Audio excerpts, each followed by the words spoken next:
ಕನಿಷ್ಠ 1 ಲಕ್ಷದಿಂದ 2 ಲಕ್ಷ ರೂಪಾಯಿ ಅದಕ್ಕೆ ಇನ್ವೆಸ್ಟ್ ಮಾಡುವಂಥ ಪರಿಸ್ಥಿತಿ ಬಂದಿದೆ.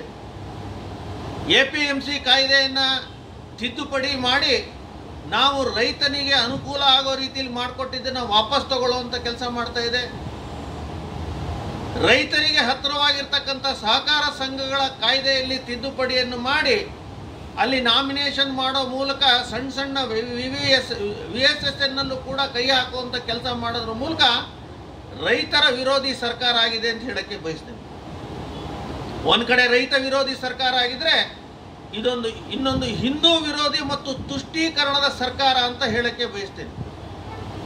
ನಮಗೆಲ್ಲ ಗೊತ್ತಿದೆ ಸಾಕಷ್ಟು ಹಗರಣಗಳು ನಡೆದಿರ್ತಕ್ಕಂಥದ್ದು. ಎಲ್ಲೆಲ್ಲಿ ಹಿಂದೂ ಪರವಾಗಿರ್ತಕ್ಕಂಥ ವಿಚಾರ ಬರುತ್ತೋ ಅದಕ್ಕೆ ಬಗ್ಗು ಬಡಿಯೋ ಕೆಲಸವನ್ನು ಮಾಡಿದ್ದಾರೆ. ಮೊನ್ನೆ ನೋಡಿದ್ರೆ ಹನುಮಾನ್ ಚಾಲೀಸದ ಘಟನೆಯಲ್ಲಿ ಪೊಲೀಸ್ನವರು ಸರಿಯಾಗಿ ಆಕ್ಷನ್ ತಗೊಂಡಿಲ್ಲ, ಇನ್ನೂ ಸಮಾಧಾನ ಆಗಿಲ್ಲ. ಅವರು ಬ್ರದರ್ಸ್ ಅನ್ನೋ ಪ್ರೀತಿಯಲ್ಲಿ ಸೀರಿಯಸ್ ಆಗಿ ಆಕ್ಷನ್ನೇ ತಗೊಳ್ತಾ ಇಲ್ಲ. ಮಂಡ್ಯದ ಕೆರೆಕೋಡ್ನಲ್ಲಿ ನಡೆದಿರ್ತಕ್ಕಂಥದ್ದು ಘಟನೆ, ಅರೆ ಸಾರ್ವಜನಿಕ ಜಾಗದಲ್ಲಿ ಅವರೇ ಕಾಂಟ್ರಿಬ್ಯೂಷನ್ ಆಗಿರ್ತಕ್ಕಂಥ ಹನುಮಾನ್ ಧ್ವಜವನ್ನು ಅಲ್ಲಿಯ ಶಾಸಕ ಇಲ್ಲಿ ಹನುಮಾನ್ ಧ್ವಜ ಬಂದ್ಬಿಟ್ರೆ ಮುಸ್ಲಿಮರಿಗೆ ಬೇಜಾರಾಗ್ಬಿಡುತ್ತೋ ಅಂತೇಳಿ ಅವರೇ ನಿಂತು ತಗ್ಸೋ ಅಂಥದ್ದು ಕೆಲಸಗಳು ಮಾಡ್ಯಾರೆ. ಮುಜರಾಯಿ ದೇವಸ್ಥಾನಗಳನ್ನ ದುಡ್ಡನ್ನ ಕಸಿಯುವಂಥ ಕೆಲಸವನ್ನು ಮಾಡಿದ್ದಾರೆ. ಎ ಕ್ಯಾಟಗರಿಯ ದೇವಸ್ಥಾನದಲ್ಲಿ 1 ಕೋಟಿಗೂ ಜಾಸ್ತಿ ಬರೋ ದುಡ್ಡನ್ನ ಮೊದಲು ಸರ್ಕಾರಕ್ಕೆ ಕೊಡಬೇಕು ಅಂತ ಹೇಳ್ತಾರೆ. ಆ ಒಂದು ದತ್ತಿ ನಿಯಮದಲ್ಲಿ ಮಾರ್ಪಾಟು ಮಾಡಿ ದೇವಸ್ಥಾನಗಳಲ್ಲೂ ದುಡ್ಡು ಹೊಡೆಯುವಂಥ ಕೆಲಸವನ್ನು ಮಾಡುವಂಥದ್ದು ಕೂಡ ನಡೆದಿದೆ. ಇನ್ನು ನಿಮಗೆ ಗೊತ್ತಿರ ರಾಮ ಮಂದಿರ ನಿರ್ಮಾಣ ಆದಂಥ ಸಂದರ್ಭದಲ್ಲಿ ಅದನ್ನೂ ಕೂಡ ವಿರೋಧ ಮಾಡಿರ್ತಕ್ಕಂಥದ್ದು. ಒಟ್ಟಾರೆಯಾಗಿ ತುಷ್ಟೀಕರಣದ ನೀತಿ ತುಟ್ಟ ತುದಿಗೆ ಮುಟ್ಟಿಬಿಟ್ಟಿದೆ. ವಿಧಾನಸಭೆ ಅಂತ ಜಾಗದಲ್ಲಿ ಪಾಕಿಸ್ತಾನ್ ಜಿಂದಾಬಾದ್ ಅಂತ ಹೇಳಿದ್ರೆ ಅದೇನು ದೊಡ್ಡ ಕೆಲಸ, ಅದೇನು ದೊಡ್ಡ ವಿಷಯ ಅನ್ನೋದನ್ನ ಮಾಡೋದ್ರ ಮೂಲಕ ಎಲ್ಲಿ ಆ ವಿಷಯಕ್ಕೆ ವಿರೋಧವಾಗ್ಬಿಟ್ರೆ ಎಲ್ಲಿ 1000 ಓಟ್ ಬರುತ್ತೋ ಅಲ್ಪಸಂಖ್ಯಾತ ಓಟ್ ಬರಲ್ವೋ ಅನ್ನೋ ರೀತಿಯಲ್ಲಿ ಒಂದು ಕಡೆಗೆ ತುಷ್ಟೀಕರಣ, ಇನ್ನೊಂದು ಕಡೆಗೆ ಹಿಂದೂ ವಿರೋಧಿ ಸರ್ಕಾರ ಮಾಡಿರ್ತಕ್ಕಂಥದ್ದು ನೋಡ್ತೀವಿ. ಹಾಗೆ ಇದೊಂದು ದಲಿತ ವಿರೋಧಿ ಸರ್ಕಾರ ಅಂತ ಹೇಳಕ್ಕೆ ಬಯಸ್ತೇನೆ. SEPTS ಅಂತ ಒಂದು ಸ್ಕೀಮ್ ಇದೆ, ನಮಗೆಲ್ಲ ಗೊತ್ತಿದೆ. ಎಲ್ಲೆಲ್ಲಿ ದಲಿತ ನಿವಾಸಿಗಳು ವಾಸ ಮಾಡಿರ್ತಕ್ಕಂಥ ಜಾಗದಲ್ಲಿ ಮೂಲಭೂತ ಸೌಕರ್ಯ ಕೊಡೋಕ್ಕೆ ಸರ್ಕಾರ ಪ್ರತಿ ವರ್ಷ ತನ್ನ ಬಜೆಟ್ನಲ್ಲಿ ದುಡ್ಡನ್ನ ತೆಗೆದಿಡುತ್ತೆ. ಅಂಥದ್ದು ಕಳೆದ ವರ್ಷದ ಸುಮಾರು 11,500 ಕೋಟಿ, ಈ ವರ್ಷದ ಸುಮಾರು 23,400 ಕೋಟಿ.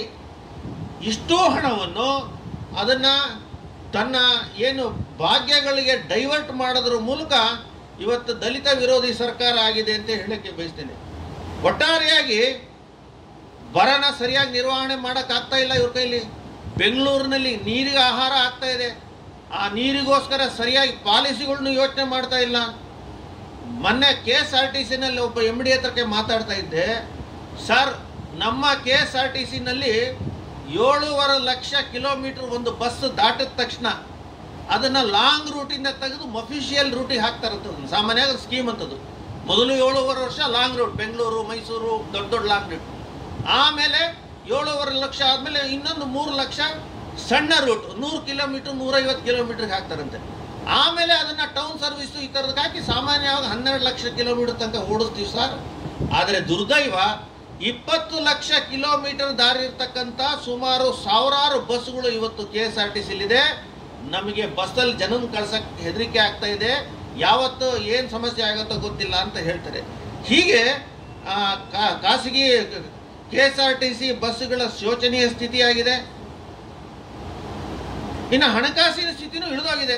ನಮಗೆಲ್ಲ ಗೊತ್ತಿರೋ ಹಾಗೆ ಸಾಮಾನ್ಯವಾಗಿ ಭಾರತದ GDPಗೂ ಕರ್ನಾಟಕದ GDPಗೂ ಹೋಲಿಸ್ಕೊಂಡಾಗ 21-22ರಲ್ಲಿ ಭಾರತದ GDP 9.1% ಇತ್ತು, ಕರ್ನಾಟಕದ GDP 9.8% ಇತ್ತು. 22-23ರಲ್ಲಿ ಭಾರತದ GDP 7.2%, ಕರ್ನಾಟಕದ 8.1% ಇತ್ತು. 23-24ರಲ್ಲಿ ಭಾರತದ 7.3%, ಕರ್ನಾಟಕದ 6.6% GDP ಇಳಿದಿದೆ. ಹೀಗೆ ಬಡತನದ ಇವ್ರು ಏನೇ ಶಕ್ತಿಗಳು ಕೊಟ್ಟರೂ ಕೂಡ ಬಡತನ ರೇಖೆಯಲ್ಲಿ ಮೇಲ್ತರಕ್ಕೆ ಆಗ್ತಾ ಇಲ್ಲ. ಹೀಗೆ ಸರ್ಕಾರ 12-13 ಬಜೆಟ್ ಮಂಡನೆ ಮಾಡಿರ್ತಕ್ಕಂಥ ಸಿದ್ದರಾಮಯ್ಯನವರು ಈಗ ಅವರು ಆರ್ಥಿಕ ಸ್ಥಿತಿಯನ್ನು, ಆರ್ಥಿಕ ಆಡಳಿತವನ್ನು ನಿರ್ವಹಿಸುವಲ್ಲಿ ವೈಫಲ್ಯ ಆಗಿದ್ದಾರೆ. ಸುಮ್ಮನೆ ವಿನಾಕಾರಣವಾಗಿ ಮಾತೆತ್ತಿದ್ರೆ, ಅದು ಬರದ ವಿಚಾರ ಇರ್ಬೋದು, ಯಾವುದೇ ವಿಚಾರ ಇದ್ರೂ ಕೂಡ ಕೇಂದ್ರ ಸರ್ಕಾರದ ಮೇಲೆ ಬೊಟ್ಟು ತೋರಿಸುವಂಥ ಕೆಲಸ ಮಾಡೋದ್ರ ಮೂಲಕ ಸುಳ್ಳು ಹೇಳುವಂಥ ಸರ್ಕಾರ ಆಗಿದೆ. ಹೀಗೆ ಒಟ್ಟಾರೆಯಾಗಿ ಕರ್ನಾಟಕದ ಆಡಳಿತ ವ್ಯವಸ್ಥೆ ಸುಮಾರು 5 ವರ್ಷದಷ್ಟು ಹಿಂದೆ ಹೋಗಿದೆ ಅಂತೇಳಿ ಅತ್ಯಂತ ಖೇದದಿಂದ ಹೇಳಕ್ಕೆ ಬಯಸ್ತೇನೆ. ಎಲ್ಲ ನಾವು ದೋಷಗಳನ್ನ ಹೇಳಿದ್ವು, ಅದಕ್ಕೆ ವ್ಯತಿರಿಕ್ತವಾಗಿರ್ತಕ್ಕಂಥ ಆಡಳಿತ ನಮ್ಮ ನರೇಂದ್ರ ಮೋದಿಯವರು ಕೊಟ್ಟಿದ್ದಾರೆ. 2014ರ ಹಿಂದೆ ಇರ್ತಕ್ಕಂಥ ಸ್ವಾತಂತ್ರ್ಯ ಭಾರತಕ್ಕೂ 2014ರಿಂದ 24 ಇರ್ತಕ್ಕಂಥ ಸ್ವಾತಂತ್ರ್ಯ ಭಾರತಕ್ಕೂ ಅಜಗಜಾಂತರ ವ್ಯತ್ಯಾಸವನ್ನು ಭಾರತದ ಒಳಗೆ ಹೊರಗಡೆಯೂ ಕೂಡ ನಾವು ಕಂಡಿದ್ದೇವೆ.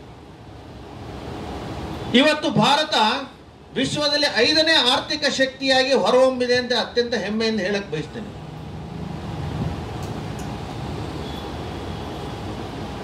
ಡಿಜಿಟಲ್ ಇಂಡಿಯಾ, ಡಿಜಿಟಲ್ ವ್ಯವಸ್ಥೆಯಲ್ಲಿ ಇವತ್ತು ನಂಬರ್ 1 ದೇಶ ಆಗಿದೆ ಅಂತ ಹೇಳಕ್ಕೆ ಬಯಸ್ತೇನೆ. ನಮ್ಮ ನಡ್ಡಾ ಅವರು ಬೆಂಗಳೂರು ಮೊನ್ನೆ ಡೆಲ್ಲಿನಲ್ಲಿ ಹೇಳ್ತಾ ಒಂದು ಮಾತು ಹೇಳಿದ್ರು, ನೀವು ಸಿಂಗಪುರದಂತ ರಾಷ್ಟ್ರಕ್ಕೆ ಹೋದ್ರು ಕೂಡ ಅಲ್ಲಿರ್ತಕ್ಕಂಥವ್ರನ್ನ ಜೇಬನ ಪರ್ಸ್ನ ತಲಾಶ್ ಮಾಡಿದ್ರೆ ಒಂದು 20-30 ನೋಟ್ಗಳನ್ನ ಅವ್ರು ಇಟ್ಕೊಂಡಿರ್ತಾರೆ, ಯಾವಾಗಲೂ ಇಟ್ಕೊಂಡಿರ್ತಾರೆ. ನಮ್ಮ ಭಾರತದಲ್ಲಿ ನಮ್ಮನ್ನೂ ಸೇರಿ ನಮ್ಮ ಪಾಕೆಟ್ಗಳನ್ನ ಅಥವಾ ಹೆಣ್ಮಕ್ಳನ್ನ ಪೌಚನ್ನ ನೋಡಿದ್ರೆ 2 ನೋಟಗಿನ್ನ ಮೇಲೆ ದುಡ್ಡು ಇಟ್ಕೊಂಡಿರಲ್ಲ. ಎಮರ್ಜೆನ್ಸಿ ಮಾತ್ರ ದುಡ್ಡು ಇಟ್ಕೊಂಡಿರ್ತಾರೆ ಹೊರತು ಅವ್ರಿಗೆಲ್ಲ ವ್ಯವಹಾರಗಳು ಇವತ್ತು ಡಿಜಿಟಲ್ ವ್ಯವಹಾರ ಆಗಿದೆ. ಸೊ ಇವತ್ತು ನಮ್ಮ ದೇಶ ನಂಬರ್ 1 ಆಗಿದೆ ಅಂತೇಳಿ ಅತ್ಯಂತ ಹೆಮ್ಮೆಯಿಂದ ಹೇಳಕ್ಕೆ ಬಯಸ್ತೇನೆ ಬಂಧುಗಳೇ. ಹಾಗೇನೆ ಈಗ 2047ಕ್ಕೆ ನಮ್ಮ ದೇಶ 100 ವರ್ಷಕ್ಕೆ ಮುಟ್ಟತ್ತೆ. 100 ವರ್ಷ ತಲುಪಿಸುವಂತ ಸಂದರ್ಭದಲ್ಲಿ ಮೋದಿಯವರು ಯೋಚನೆ ಮಾಡಿದ್ದಾರೆ, ನಮ್ಮ ದೇಶವನ್ನ ಈಗಿರ್ತಕ್ಕಂಥ ಅಭಿವೃದ್ಧಿಶೀಲ ದೇಶ ನಮ್ದು. It is A developing country, it is not A developed country. ನಾವು 2047 ಹೊತ್ತಿಗೆ ಇದನ್ನ ಡೆವಲಪ್ಡ್ ಕಂಟ್ರಿ ಮಾಡ್ತೀವಿ. ಅದನ್ನೇ ವಿಕಸಿತ ಭಾರತ ಅನ್ನೋ ಒಂದು ಕ್ಯಾಪ್ಷನ್ ನಲ್ಲಿ ನಾವು ಈ ಬಾರಿಯ ಚುನಾವಣೆಯಲ್ಲಿ ಹೊರಟಿರ್ತಕ್ಕಂಥದ್ದು. ಹೇಗೆ ಸಾಧ್ಯ ಅಂತ ಹೇಳಿದ್ರೆ ಸಾಕಷ್ಟು ಮಾನದಂಡಗಳು ಅದಕ್ಕೆ ನಾವು ಮಾಡ್ತೀವಿ ಅನ್ನೋದಕ್ಕೆ ಹೇಳದಿದೆ. ಭಾರತ ದೇಶವನ್ನ ರೂಪಾಂತರಗೊಳಿಸಿದ್ರು 10 ವರ್ಷದೊಳಗೆ. ನಾವೇನು ಹೇಳಿದ್ವು 2014ರ ಚುನಾವಣೆಯಲ್ಲಿ ಸುಮಾರು 232 ಆಶ್ವಾಸನೆಗಳನ್ನ ಕೊಟ್ಟಿದ್ರು ನರೇಂದ್ರ ಮೋದಿ ಸರ್ಕಾರ. ಸುಮಾರು 222 ಆಶ್ವಾಸನೆಗಳನ್ನ ಈಡೇರಿಸಿದ್ದಾರೆ. 99% ಆಶ್ವಾಸನೆಗಳು. ನಾವು ಸುಮ್ಮನೆ ಕೇಳಿದ್ವಿ, ಲಿಸ್ಟ್ ಕೊಟ್ಟರು. ಅದರೊಳಗೆ ಕಾನೂನಿನ ಸರಳೀಕರಣ ಇರ್ಬೋದು, GST ಇರ್ಬೋದು, ಮಾನಿಟೈಸೇಷನ್ ಇರ್ಬೋದು, ತುಂಬಾ ಅವ್ರು ಏನೇನು ಪ್ಲಾನ್ ಮಾಡಿದಾರೆ ಅದು ಮಾಡಿದ್ದಾರೆ ಅಂತ ಹೇಳಿದ್ರು. ಹಾಗೆ 2019ರಲ್ಲಿ 235 ಆಶ್ವಾಸನೆಗಳಲ್ಲಿ 219 ಆಶ್ವಾಸನೆಗಳನ್ನ ಮಾಡಿ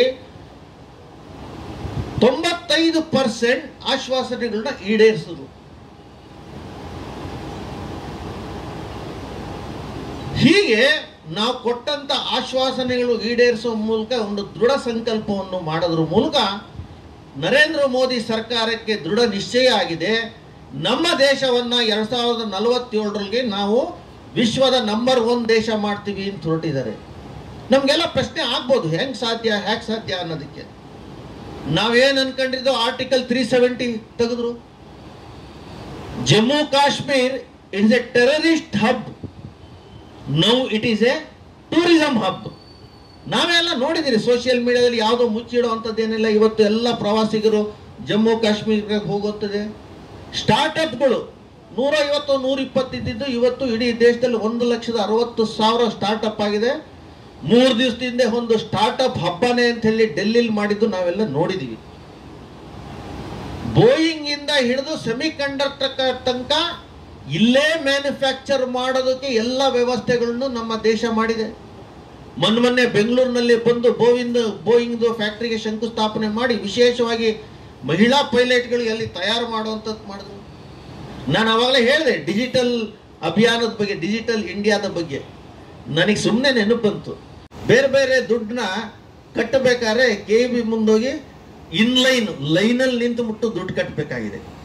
ಈಗ online, the whole India has been converted into inline to online ಪೇಮೆಂಟಿಗಾಗಿದೆ. ಹಾಗಾಗಿ ಬಹಳ ಹೆಮ್ಮೆಯಿಂದ ಹೇಳುವಂಥದ್ದು ಇರ್ಬೋದು. ಸುಮಾರು 80 ಕೋಟಿ ಜನಕ್ಕೆ ಆಹಾರ ಭದ್ರತೆ ಒದಗಿಸಿದ್ದಾರೆ. ಕಳೆದ 10 ವರ್ಷಗಳಿಂದ ಒಬ್ಬನೇ ಒಬ್ಬ ಬಡವ ಹೊಟ್ಟೆ ಹಸುವಿನಿಂದ ಸತ್ತಿದ್ದಾನೆ ಅನ್ನೋ ರಿಪೋರ್ಟ್ ಇಡೀ ದೇಶದಲ್ಲಿ ಎಲ್ಲೂ ಇಲ್ಲ.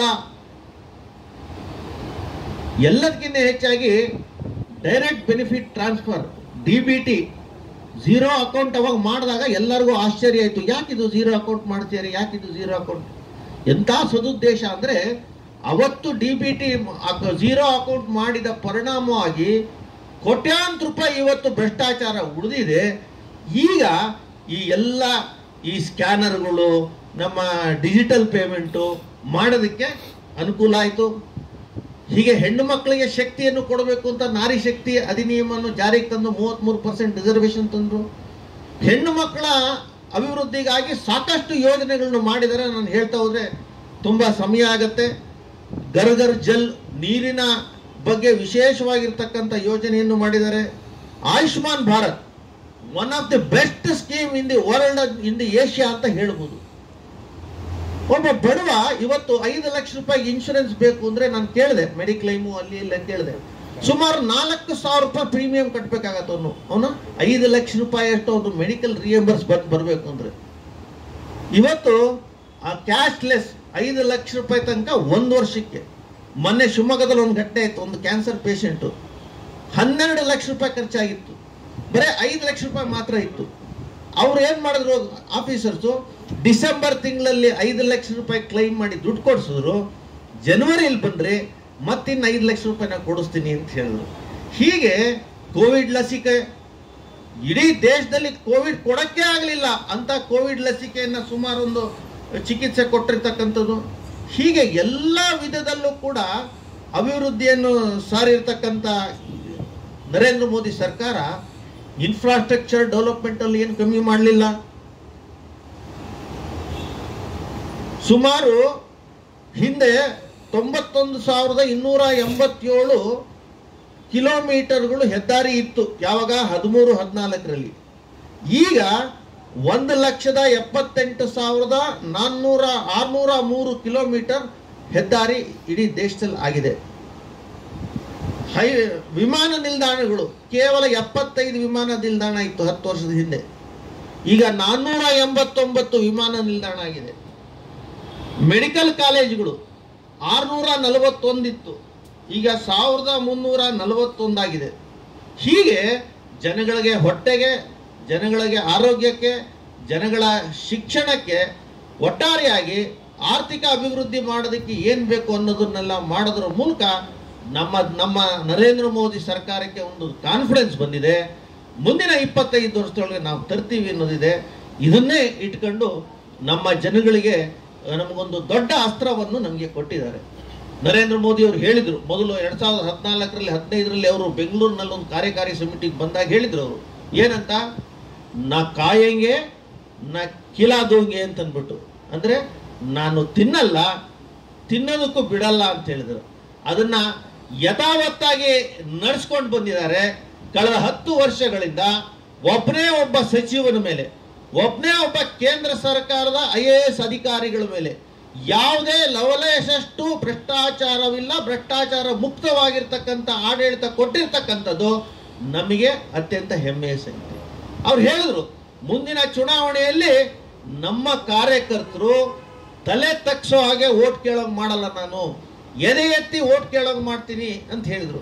ಅದರಂತೆ ಇವತ್ತು ನಮಗೆ ಎದೆ ಎತ್ತಿ ತಲೆ ಎತ್ತಿ ಧೈರ್ಯವಾಗಿ ಓಟ್ ಕೇಳೋವಂಥ ಶಕ್ತಿನ ನರೇಂದ್ರ ಮೋದಿ ಕೇಂದ್ರದ ಸರ್ಕಾರ ಕೊಟ್ಟಿದೆ. ಈ ಎರಡೂ ಬ್ರಹ್ಮಾಸ್ತ್ರಗಳನ್ನ ಇಟ್ಕೊಂಡು ನಾವು ಚುನಾವಣೆಯನ್ನು ಮಾಡ್ತೀವಿ ಅಂತ ಹೇಳೋದ್ರ ಮೂಲಕ ಇದಿಷ್ಟು ರಾಜಕೀಯವಾಗಿರ್ತಕ್ಕಂಥದ್ದು.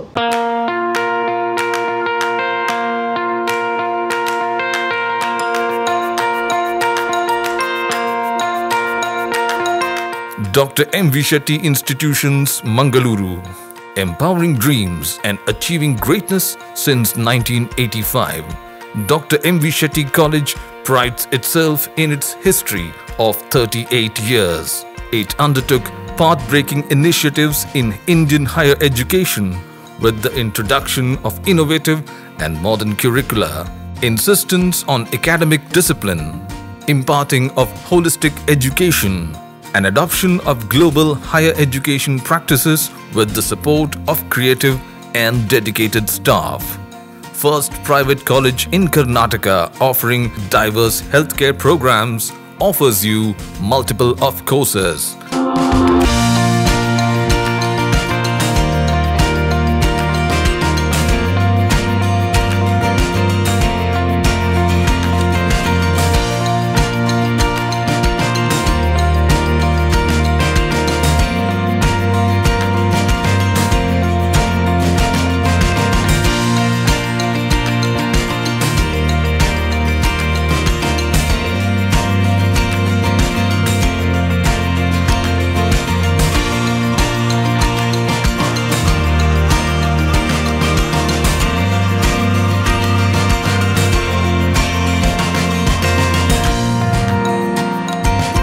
Dr. M. V. Shetty Institutions is a nurturing ground for an individual's holistic development to make effective contribution to the society in a dynamic environment.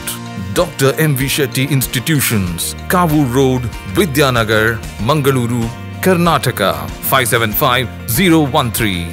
Contact 0824 248 1048, 0824 248 1096. Website www.mvshettycolleges.edu.in. ಸುದ್ದಿ ಚಾನಲ್ ಕ್ಷಣ ಕ್ಷಣದ ಸುದ್ದಿಗಾಗಿ